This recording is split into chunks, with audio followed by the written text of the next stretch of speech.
Затихла метель на холме возле речки, ютятся в лесу два монаха скита.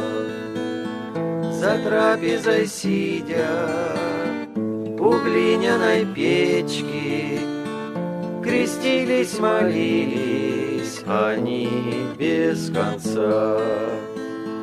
Спасибо, Христос, за еду и обитель, всем братьям и сестрам дай мир и любовь. Деревню за лесом, Георгий, ты видел, там церковь стоит без оград и крестов. Читай, брат Иван, Отче наш, символ веры, а я за деревню Христу помолюсь. Схожу за дровами, начерпаю снега, до свежей соломки у стен постелю.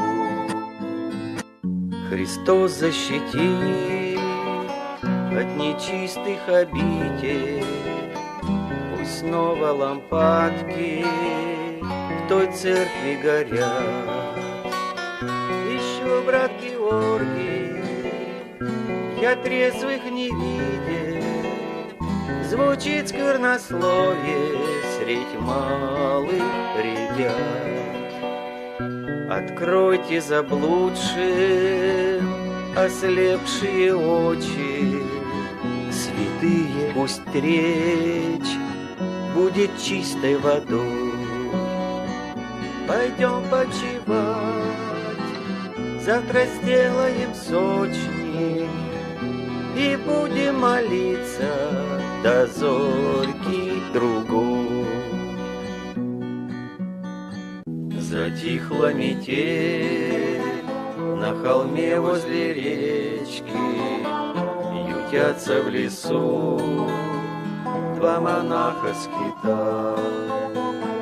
За трапезой сидя у глиняной печки, крестились, молились они без конца.